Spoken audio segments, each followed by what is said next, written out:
সন্ত্রাসবাদের বিরুদ্ধে দেশের শত্রুর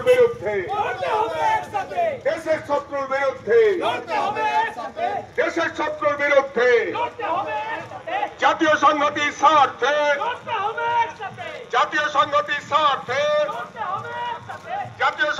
স্বার্থে দেশের অখণ্ডতা রক্ষার্থে, দেশের সার্বভৌমত্ব রক্ষার্থে শহীদ স্মরণে আপন মরণে রক্ত নিঃশোধ করুন।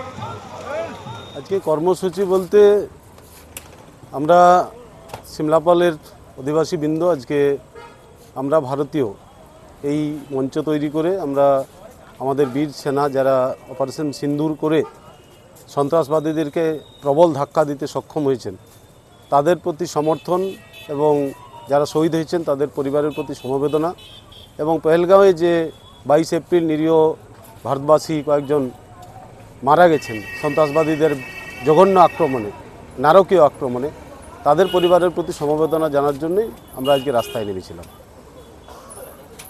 লোক 4000-এর বেশি হয়েছে। সিমলাপাল নদীঘাট থেকে সিমলাপাল স্কুল মোড় পর্যন্ত হলো। মিছিলের শেষে আমরা এখানে একটু ছোট্ট অনুষ্ঠানও করলাম, কয়েকজন বক্তব্য রাখলেন, নৃত্য পরিবেশিত হলো দেশ ভক্তির উপর। এখানে দেশভক্তি নিয়ে গান উপস্থাপিত হলো।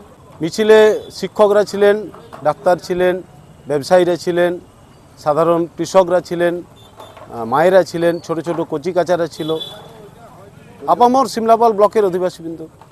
না না, দলীয় পতাকার মিছিল এটা নয়, দলেরও নয়, এটা সিমলাপালবাসীর মিছিল। আমাদের রাজ্যের মুখ্যমন্ত্রী সমগ্র রাজ্যের মানুষকে সেনাদের সমর্থনে রাস্তায় নামতে বলেছেন, তো সেই নির্দেশ মেনে বাংলার মানুষ আজকে রাস্তায় নামছেন।